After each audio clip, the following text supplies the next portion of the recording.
सुप्रभात सभी छात्र छात्राओं, अजीज मित्रों। मेरे विश्वास और उम्मीद को आगे बढ़ाने वाले जितने भी प्रबुद्ध लोग मेरे से जुड़े हुए हैं, उन सभी को अनिल कुमार का सादर प्रणाम। अनिल खेदड़ स्टडी पॉइंट और नरेंद्र करियर पॉइंट पर आपका हार्दिक अभिनंदन है और स्वागत।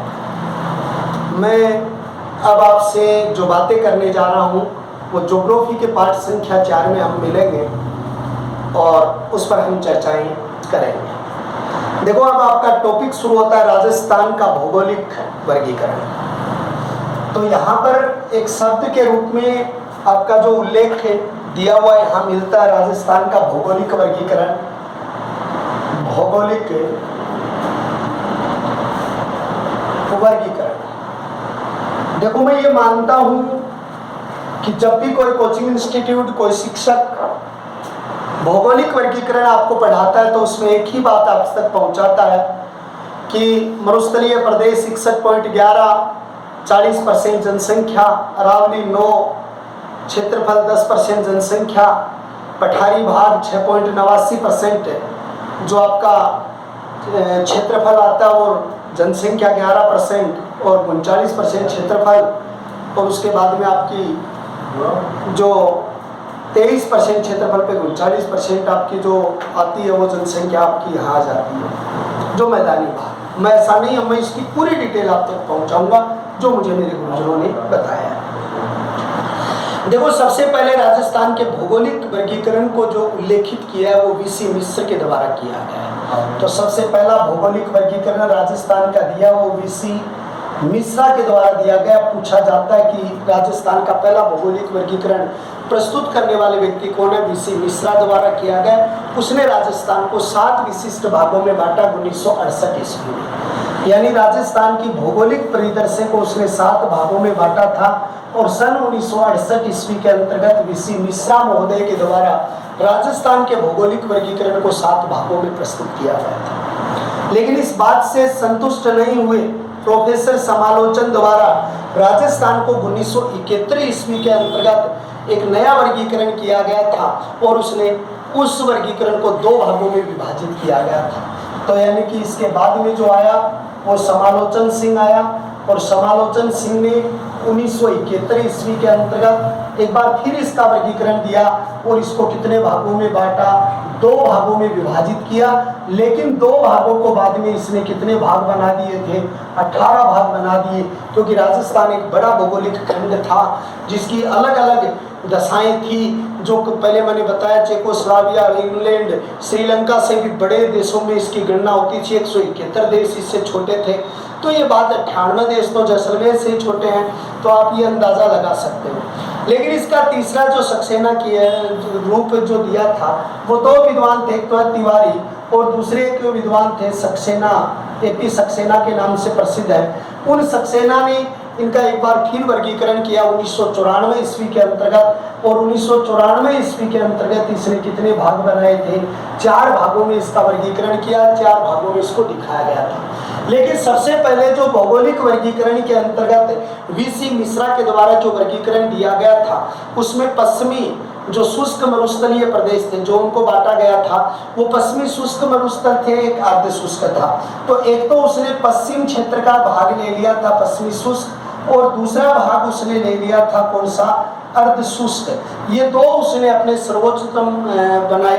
एक उसने गंगानगर बीकानेर क्षेत्र को, नहरी क्षेत्र को दे दिया, एक अरावली को दे दिया।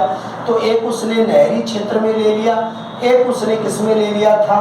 अरावली क्षेत्र के अंतर्गत ले लिया था। तो 4 क्षेत्र तो उसने प्रधान लिए थे वीसी मिश्र ने, जो इनकी भौगोलिक संरचना के आधार पर इन्होंने लिए। फिर 3 क्षेत्र लिए, जैसे जो पूर्वी क्षेत्र के औद्योगिक प्रदेश है जहाँ औद्योगिक विशेषताएं सर्वाधिक ज़्यादा है, और एक पूर्वी कृषि प्रदेश जो है। तो एक तो पूर्व क्षेत्र के 2 भाग बना दिए थे। पूर्व के एक क्षेत्र तो उन्होंने बना दिए औद्योगिक, और एक पूर्व क्षेत्र के बना दिए थे उसने कृषि जो क्षेत्र है जहाँ पर कृषि ज़्यादा होती है, और एक चंबल के बीड़ बना दिए उसने जहाँ पर नदियों के प्रवाह क्षेत्र में बनते थे, तो चंबल के बीड़। ये जो भाग किए सातों, ये भाग किसके द्वारा किए गए थे? वीसी मिश्र के द्वारा। आपसे पूछा जाएगा कि राजस्थान के भौगोलिक वर्गीकरण में वीसी मिश्रा के द्वारा कितने भागों में बांटा गया? 7 भागों में। कब? 1968 में।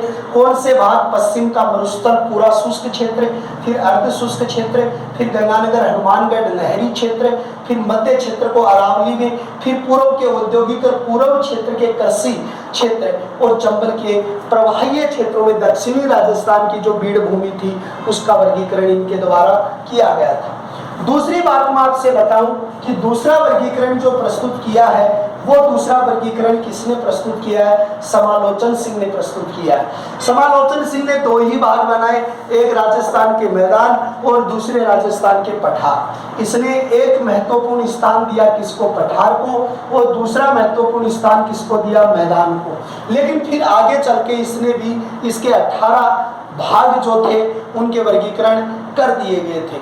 तो ये अलग अलग रूप से इन्होंने भाग बनाए थे। लेकिन फिर तिवारी जी और सक्सेना साहब ने सब 1994 ईस्वी के अंतर्गत इन्होंने जब इनका वर्गीकरण किया था तो सबसे पहला वर्गीकरण इन्होंने दिया था मरुस्थलीय प्रदेशों को दिया था।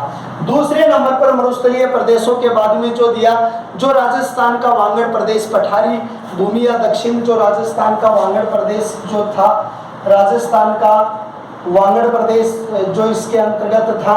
तीसरे नंबर पर अरावली थी और चंबल बेसिन था, अरावली थी और चंबल बेसिन था, ये आपके चंबल बेसिन थे। इन्हीं में संशोधन करके आगे ये मरुस्थलीय प्रदेश रह गया, मरुस्थलीय प्रदेश रह गया।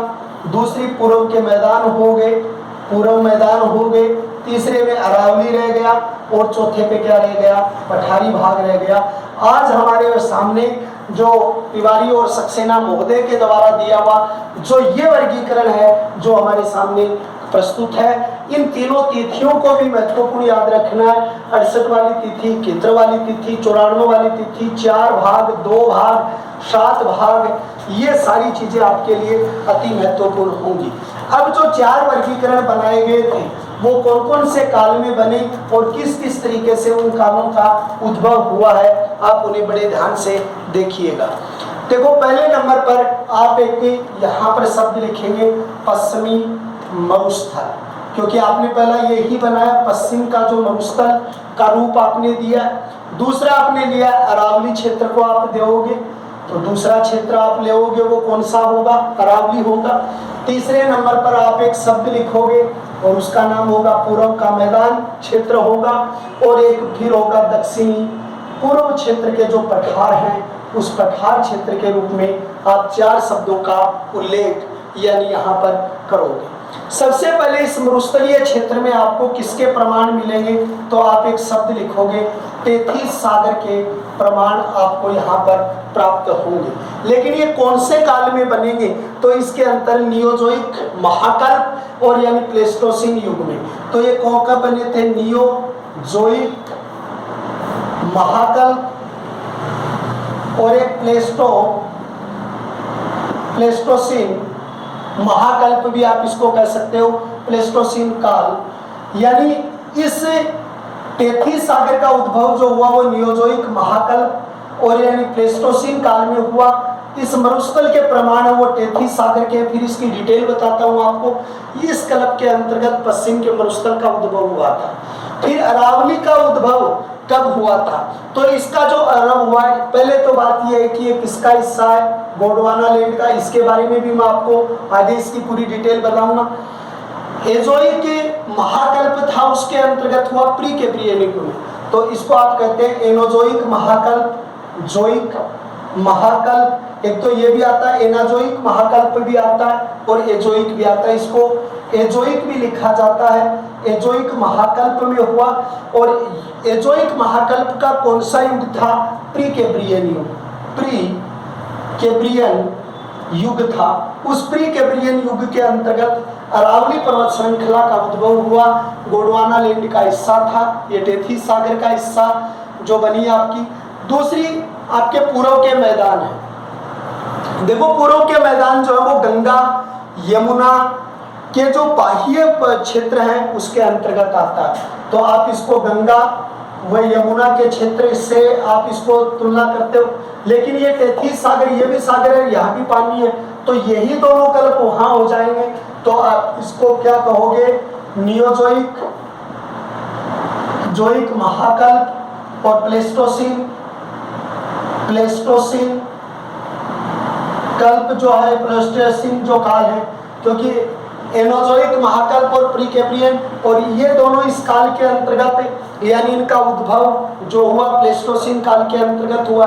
फिर दक्षिणी पूर्वी क्षेत्र के जो पठारी भूमि जो क्षेत्र के अंतर्गत जो वहां पर आते हैं, ये ज्वालामुखी से बना हुआ है, लावे से निर्मित है, ज्वालामुखी से, जिसको मिसोजोइक और क्रेशियम युग के रूप में कहते हो। तो पहले तो आप इसको आप एक शब्द बनाओगे कि ये किससे निर्मित है, लावा निर्मित है, और लावा निर्मित है तो यहाँ पर आप इसका नाम क्या लिखोगे, ज्वालामुखी। और विश्व का श्रेष्ठ ज्वालामुखी कहाँ पर है भाई, श्रेष्ठ तो इटली है, और इटली का कौन सा माउंट, जो माउंट पोपा, जो यानी इटली का एक बहुत बड़ा ज्वालामुखी के रूप में, जैसे राजस्थान की ज्वालामुखी क्रेटर से जो नक्की झील बनी हुई है, और ये सारी चीजें आपके आती हैं, तो लावा निर्मित है। और इसके काल के अंतर्गत ये गोंडवाना लैंड का हिस्सा या आपका यहाँ पर आता है, तो इसको भी आप गोंडवाना लैंड के हिस्से के अंतर्गत आप क्या करोगे, शामिल करोगे। मेसोजोइक महाकल्प और क्रेशियम, यानी यहाँ पर आप एक शब्द लिखोगे मेसोजोइक महाकल्प, और दूसरे नंबर पर क्रेसोइम, यानी मेसोजोइक महाकल्प और क्रेशियम जो युग है ये अलग अलग है। क्रेशियम युग, क्रेशियम काल, तो मेसोजोइक महाकल्प और क्रेशियम काल के अंतर्गत इस क्षेत्र का उद्भव हुआ। तो तिवारी और सक्सेना साहब ने जो किया उसका आज जो वर्गीकरण आपके सामने प्रस्तुत हुआ है वो वर्गीकरण ये हुआ है। हाँ, ये एक रटाफिकेशन अगर आप करते हो, उसके हिसाब से आप रटते हो, तो वो एक अलग चीज है कि आप किस तरीके से उसको करते हो। मैं नहीं मानता उस चीज को, लेकिन मैं ये मानता हूँ कि आने वाला वक्त ये पूछेगा कि मरुस्थल टेथीस सागर के प्रमाण, नियोजोनिक महाकल्प के उदाहरण है, प्लेस्टोसिन काल के उदाहरण है, ये सारी चीजें आपसे एक पूछी जाए। ये भी पूछेगा कि टेथीस सागर के प्रमाण कौन कौन से आए आपके सामने। लेकिन मैंने एक अंगारा लैंड और गोंडवाना लैंड का मैंने जिक्र किया है, तो यानी जो मैं इसका एक जिक्र कर दूं। देखो, ये थी संपूर्ण पृथ्वी थी, और यहाँ से एक सागर निकलता था जिस सागर का नाम था टेथीस सागर। इसने दो भागों में यहाँ पर बांट रखा था, पानी था, और दोनों साइड के अंतर्गत दो भूखंड थे, जिसका पहले ऊपर ये जो है उसका नाम था अंगारा लैंड, ये हिस्सा था, और ये जो हिस्सा था उस हिस्से को कहते हैं गोंडवाना लैंड कहते हैं। ये दो हिस्से थे, और ये जो संयुक्त आपका जो ये भाग पानी से जो परिपूर्ण है, पानी से, ये दोनों स्थल और ये जलीय राशि, अगर इसको आप सामूहिक रूप से एक शब्द दोगे, सामूहिक रूप से अगर आप एक शब्द लिखते हो, इन दोनों का सामूहिक रूप में अगर एक शब्दावली में उल्लेख करते हो, तो इसका नाम कहा जाता है पेंथालासा। ये भी बहुत बार आता है, पेंथालासा किसे कहते हैं, तो इसके अंतर्गत बहुत बार ये प्रश्न पूछा जाता है कि अंगारा लैंड और गोंडवाना लैंड ये दो हिस्से हैं, दो भूखंड है, और ये बीच में जो यहाँ पर कौन सी चीज है, टेथीस सागर है। इन दोनों के, ये दोनों तो भूखंड हो गए, और ये सारी जलीय राशि है, उसको सामूहिक रूप से क्या कहोगे, पेंथालासा कहोगे। लेकिन अगर आप ये अंगारा लैंड और ये दोनों स्थल खंड की बात करते हो, सिर्फ आप स्थल खंड शब्द का उल्लेख करते हो, तो उस स्थल खंड को आप किसके नाम से उल्लेखित करोगे, पेंजिया करोगे। तो स्थल खंड पेंजिया, और पूरी जलीय राशि जो है उसको आप ये कहा जाता है कि ये कहा जाता है कि विश्व जगत के जितने भी मरुस्थल है, जैसे मंगोलिया का मरुस्थल है जिसको गोबी का मरुस्थल आप कहते हैं, तुर्किस्तान का मरुस्थल आप है, अरेबियन मरुस्थल है, थार का मरुस्थल है, सहारा का मरुस्थल है, ये सारे के सारे मरुस्थलों की जो उत्पत्ति है वो किससे मानी जाती है, वो टेथीस सागर से, यानी इसकी उत्पत्ति मानी जाती है। तो अगर मैं आपको एक चीज बताऊं, अगर आप इनके अलग अलग जनसंख्या और इसके वर्गीकरण पढ़ते हो, मान लो टोटल वर्गीकरण, आप इसका अलग वर्गीकरण पढ़ोगे, इसका अलग वर्गीकरण पढ़ोगे, इसका अलग पढ़ोगे, इसका अलग जनसंख्या लिखोगे, इनके फिर वर्गीकरण। उससे पहले मैं आपको एक चीज और बता दूं कि टेथीस सागर के प्रमाण मिले हैं लेकिन इसके पास आपके पास क्या प्रमाण दोगे, या आपसे बहुत से में यह प्रश्न पूछ लिया जाए कि राजस्थान के इस भौगोलिक परिदृश्य में तेथिस सागर के प्रमाण मिले, इसके उदाहरण आपको कहाँ मिलेंगे, तो वो आपको कहाँ किस तरीके से मिलते हैं उसे आप ध्यान से देखिए। तो अब आपकी जो मूल हेडिंग थी वो तेथिस सागर थी। धार के मरुस्थल में अवसादी चट्टानों के अवशेष होना तेथिस सागर के उदाहरण है। यानी कि धार के मरुस्थल में अवसादी चट्टानों के उदाहरण है। कौन सी चट्टानों के? अवसादी चट्टानों। इन अवसादी चट्टानों में क्या पाया जाता है? मीठा पानी पाया जाता है। मीठा पानी है जैसे जिसको आप यानी जैसलमेर में क्या कहते हैं? लाठी सीरीज कहते हैं। और लाठी सीरीज को उसमें क्या कहा जाता है? चंदन नलकूप कहा जाता है। इस चंदन नलकूप को क्या कहते हैं? धार का गढ़ा कहते हैं। लेकिन अगर यानी धार का जल महल किसे कहते हैं? तो धार का जल महल जो है वो किसे कहते हैं? बटाड़ू का कुआं। बटाड़ू का कुआं कहाँ है? तो बाड़मेर क्षेत्र के अंतर्गत यानी आता। जल महल कहाँ के प्रसिद्ध है? तो आप यहाँ पर लिखते हो, एक तो डीग के प्रसिद्ध है, भरतपुर के प्रसिद्ध है, और दूसरे जल महल कहाँ के प्रसिद्ध है? तो यानी कि गर्भावती नदी के किनारे जयपुर के प्रसिद्ध है। तो जयपुर गर्भावती नदी के किनारे के भी जल महल प्रसिद्ध है। ये आप प्रभावी के रूप से आगे बढ़ सकते हैं, लेकिन तेथिस सागर का पहला प्रमाण है कि राजस्थान में जो भूमिगत अवसादी चट्टानें हैं और जिनमें मीठा पानी है और उनमें लाठी सीरीज, चंदन नलकूप, धार का गढ़ा, जल महल, ये सारी चीजें आती है, वो इस बात के प्रमाण है कि यहाँ पर किसके उदाहरण है? तेथिस सागर। दूसरी जीवाश्म खनिज है यहाँ पर। तो दूसरा उदाहरण हमें यहाँ पर मिलता है जीवाश्म खनिज है। भाई ये जीवाश्म खनिज क्या है? देखो, एक तो यानी जीवाश्म आप लिखते हो अटल गांव, जहाँ पर जो 25 से 60 मिले हैं, जिसको आप फॉसिल पार्क कहते हैं, वो तो है ही है। यहाँ जीवाश्म पार्क में जैसे कोयला है, प्राकृतिक गैस है, पेट्रोलियम पदार्थ है। एक तो आती है आपकी प्राकृतिक गैस, एक आता है कोयला, एक आता है पेट्रोलियम पदार्थ। पेट्रोलियम पदार्थ तो यानी आपका कोयला आता है, पेट्रोलियम पदार्थ आता है, प्राकृतिक गैस, ये भी इसके उदाहरण। अब आप कहोगे सर ये कैसे? जैसे भारतवर्ष का 65% जो यानी उत्पादन होता है पेट्रोलियम पदार्थों होता है, मुंबई यहाँ से होता है। धार के मरुस्थल में यहाँ था तो समुद्र की तली में पेट्रोलियम पदार्थ होते हैं। तो उस उदाहरण से क्या होता है कि यहाँ पर जो भूमिगत रूप से हमें ऐसे क्या मिले हैं? अवशेष प्राप्त हुए। तो यहाँ पर हमें इस चीज के उदाहरण मिले।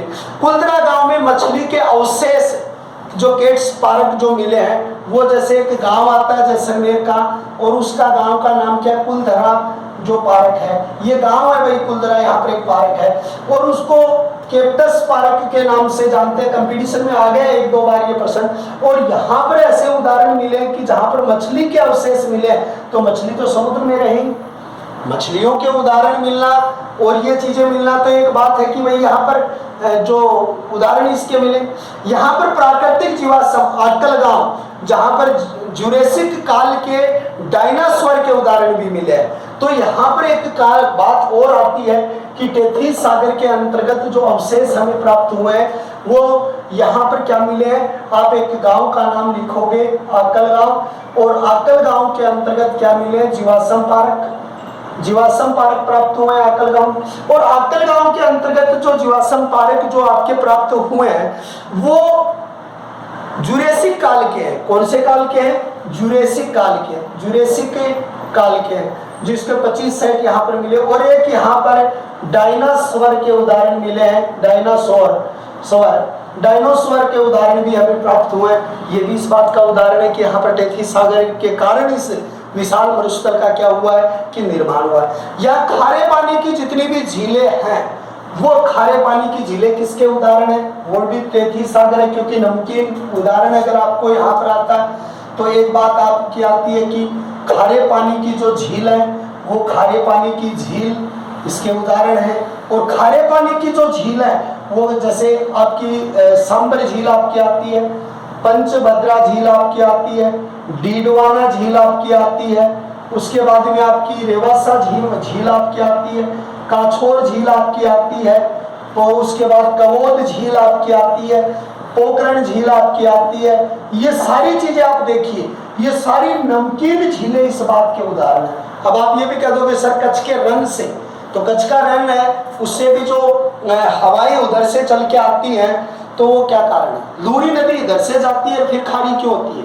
तो यहाँ पर ये खारे पानी की झील है, वो भी इस बात का उदाहरण है कि वास्तव में यहाँ पर टेथीज सागर के उदाहरण यहाँ पर मिले। एक चीज यहाँ पर और आती है कि थार के मरुस्थल में दोनों स्रोत महत्वपूर्ण है। एक तो गैर परंपरागत जो ऊर्जा स्रोत है, एक तो गैर परंपरागत क्या है? ऊर्जा स्रोत है, और एक यहाँ पर क्या है? परंपरागत ऊर्जा स्रोत है। तो दोनों है। जैसे अगर गैर परंपरागत वो है जो यानी कि नवीनीकरण नहीं हो सकता, पेट्रोलियम पदार्थ भी है, प्राकृतिक गैस भी है, लेकिन यहाँ सौर ऊर्जा, पवन ऊर्जा, इनकी भी पूर्व क्षेत्र में जो है वो यहाँ पर लागू होती है। तो ये सारी चीजें इस बात के प्रमाण हैं कि हमें जो भौगोलिक परिदृश्य के अंतर्गत जो बातें आती हैं वो इस तरीके से आती हैं कि यहाँ पर किया जाता है। लेकिन यहाँ पर एक सबसे बड़ी बात यहाँ पर आती है कि सबसे बड़ा जो भौतिक प्रदेश हमारे पास आता है वो आता है पश्चिम का मरुस्थल।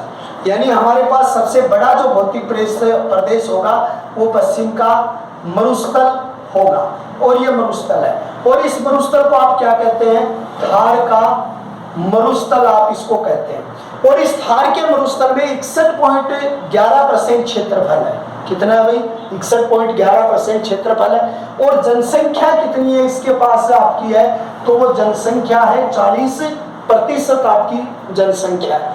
तो थार का मरुस्थल है 61.11%, थोड़ा बड़ा लिख दूं, और जनसंख्या यहाँ 40% क्षेत्र है। जनसंख्या क्षेत्र के अंतर्गत दूसरे नंबर की बात आती है कि यहाँ पर जो थार के मरुस्थल के अंतर्गत जो पश्चिम की मरुस्थलीय भागों के अंतर्गत जो हमारी बातें आती हैं वो किस तरीके से आती हैं, उसे आप एक बात थोड़ा ध्यान से देखिएगा। कहा जाता है थार के मरुस्थल में 1,75,000 वर्ग किलोमीटर इसका क्षेत्रफल है। 1,75,000 वर्ग किलोमीटर क्षेत्रफल के अंतर्गत थार का मरुस्थल फैला हुआ। और इस थार के मरुस्थल का 62% कहाँ है? भारत में। और 38% जो हिस्सा है वो कहाँ पर आता है? इसका पाकिस्तान क्षेत्र के अंतर्गत क्या होता है? शामिल होता है। लेकिन एक बात यहाँ पर और आती है कि राजस्थान के अंतर्गत अगर भारत में थार के मरुस्थल का अगर एक बात आती है कि 62% हिस्सा है, लेकिन उसमें से 61.11% तो कहा जाता है भाई राजस्थान में आ जाता है, और शेष वहां पर एक पड़ता है 89% होता है वो आपका गुजरात और कुछ पंजाब क्षेत्र के अंतर्गत आपका जो ये मरुस्थलीय भाग जो प्रदेश जो है वो यानी कि माना गया है। लेकिन इसका जो क्षेत्रफल जो आपका आता है इसका जो लगभग तो वो 600 किलोमीटर तो इसकी लंबाई है, और यहाँ पर क्या होता है कि 350 किलोमीटर इसकी क्या चौड़ाई है, और 12 इसके अंतर्गत क्या शामिल होते हैं? जिले शामिल होते हैं, या 12 जिलों का जो वर्गीकरण इसके अंतर्गत शामिल इसके अंतर्गत किया जाता है।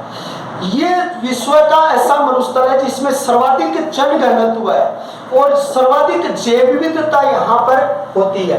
तो इसी मरुस्थलीय क्षेत्र में जो जैव विविधता है वो विविधता सर्वाधिक है, और एक जनसंख्या जो घनत्व है वो घनत्व वाला मरुस्थलीय क्षेत्र है वो यही मरुस्थल आता है। जो थार का मरुस्थल है वो सर्वाधिक जन घनत्व वाला आता है।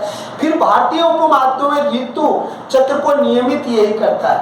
यानी भारतीय जो ये थार का मरुस्थल है, ये मरुस्थल भारतीय जो उपमहाद्वीप है उस महाद्वीप में जो ऋतु चक्र होता है उस ऋतु चक्र को नियमित करने के अंतर्गत भी किसकी भूमिका रहती है? इस थार के मरुस्थल की भूमिका रहती है, जो 61.11% है। 40% इसमें जनसंख्या इसमें रहती है। भारतीय उपमहाद्वीप में मानसून को आकर्षित करने में भी, यानी उपमहाद्वीप के अंतर्गत किसको आकर्षित करता है? मानसून को आकर्षित करने में भी महत्वपूर्ण भूमिका जो रही है वो किसकी रहती है? इस थार के मरुस्थल की भूमिका रहती है। और ये ऊपर का जो जोन आप जैसे इसमें लोगे, ये जोन जैसे अगर आपका आएगा वो जोन इसके अंतर्गत शामिल होता है। भारत में निम्न वायुदाब के केंद्र बिंदु जो बनते हैं थार का मरुस्थल में होता है।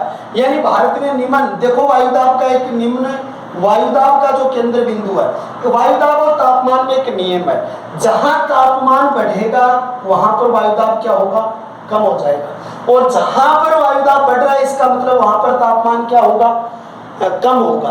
तो सर्दकाल के अंतर्गत क्या होगा कि वायुदाब का जो केंद्र बिंदु होगा वो केंद्र बिंदु क्या होगा, थार का मरुस्थल होगा। क्या कहाँ होगा भाई, थार का मरुस्थल होगा।